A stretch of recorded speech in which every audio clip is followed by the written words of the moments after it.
अस्सलामुअलैकुम। कैसे हैं आप सब लोग। उम्मीद करती हूँ आप सब लोग ठीक होंगे, खैरियत से होंगे। आज मैं आप लोगों को एक न्यू रेसिपी सिखाऊंगी जो कि बहुत ही ज़बरदस्त है, बहुत ही ज़्यादा अमेजिंग है। आज मैं आप लोगों को दूध की सेवइयाँ बनाना सिखाऊंगी एक नए अंदाज में, तो आप लोगों ने ट्राई ज़रूर करना है। सबसे पहले आप लोगों ने 2 लीटर तक दूध ले लेना है, ठीक है। ये मैं नीडो दूध यूज़ कर रही हूँ, आप लोग जो है खुला दूध भी यूज़ कर सकते हैं। दूसरी तरफ मैंने एक पैन में ऑयल ले लिया और इसमें मैं डाल रही हूँ सेवइयों को, ठीक है। सेवइयों को अगर आप लोग ऑयल में भून कर डालेंगे तो बहुत ज़बरदस्त टेस्ट आता है। दूध सेवइयाँ बहुत ज़बरदस्त बनती हैं अगर आप इसको भून के डालें। आप लोग चाहें तो इसको देसी घी में भी भून सकते हैं।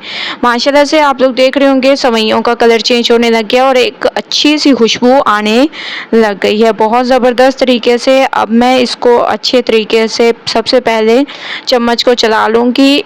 इसके बाद अब हम इसकी फ्लेम को बंद कर देंगे और दूसरा स्टेप करेंगे, ठीक है। तो उसी पैन में मैंने जो है 1 कप तक आप लोगों ने चीनी डाल देनी है। थोड़ा सा आप लोगों ने इसमें पानी डाल देना है और चीनी को आप लोगों ने कैरमलाइज़ कर देना है, ठीक है। बहुत ज़बरदस्त तरीके से आप लोगों ने कैरमलाइज़ करना है, जिससे एक तो इसके कलर में भी फ़र्क आएगा और बहुत ज़बरदस्त ये तैयार होंगी। आप लोग देख रहे होंगे 5 मिनट के बाद चीनी का कलर ये देखें चेंज होने लग गया और ये कैरमलाइज होने लग गई है आप लोगों के सामने, बहुत ज़बरदस्त।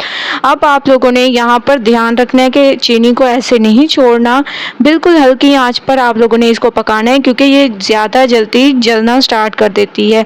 इसके बाद आप लोगों ने इसमें पानी ऐड कर देना है, क्योंकि मुझे ये कलर चाहिए था इस वजह से मैंने इसमें पानी ऐड कर दिया। पानी की जगह आप लोग इसमें थोड़ा सा दूध भी यूज़ कर सकते हैं। दूसरी तरफ मैं आप लोगों को दिखा देती हूँ कि दूध हमारा पक रहा है, तो हम लोग ये चीनी को इसमें ऐड कर देंगे जिसको हम लोगों ने कैरमलाइज़ कर दिया था, ये डाल देंगे। इसके बाद इसमें डाल देंगे नारियल पाउडर, तकरीबन 3 से 4 चम्मच। अच्छी तरह से इसको मिक्स करेंगे। माशाल्लाह से इसको पकते हुए तकरीबन 10 मिनट हो चुके हैं और बहुत अच्छी सी खुशबू आने लग गई है। इसमें मैंने 4 अदद इलायचियाँ भी डाल दी थी। अब हम इसमें डाल देंगे भुनी हुई सेवइयों को जो कि हम लोगों ने भून के रख दी थी, ठीक है। ये आप लोगों ने डाल देनी है। अच्छी तरह से आप लोगों ने इसकी मिक्सिंग करनी है। मिक्सिंग में आप लोगों को हमेशा से कहती हूँ कि बहुत अच्छी किया करें। तकरीबन 10 मिनट मैंने इसको मज़ीद पकाया। अब हम इसमें ऐड कर देंगे खोया, ठीक है। 1 कप तक आप लोगों ने इसमें खोया ऐड कर देना है। इसके टेस्ट को बढ़ाने के लिए आप लोगों ने इसमें खोया ज़रूर ऐड करना है। ये बहुत ही ज़बरदस्त रेसिपी है। अब हम इसको पकने देंगे। 15 मिनट मैंने मज़ीद इसको पकने दिए हैं। अब हम इसमें कुछ ड्राई फ्रूट डाल देंगे जिसमें हमारे पास है पिस्ता और बादाम। इसके अलावा आप लोग कोई और जो आप लोगों को पसंद हो वो भी ड्राई फ्रूट ऐड कर सकते हैं। अब मज़ीद हम इसको तकरीबन 10 से 15 मिनट पकाएंगे। टोटल आप लोगों ने इसको 40 मिनट पकाना है, ठीक है। तो 10 से 15 मिनट इसको पकाते हैं। 10 से 15 मिनट के बाद माशाल्लाह से ये गाढ़ा होने लग गया है। अब मैंने फ्लेम को बंद कर दिया। आप लोगों को मैं दिखा रही हूँ, ये देखिए कितना ये गाढ़ा हो चुका है।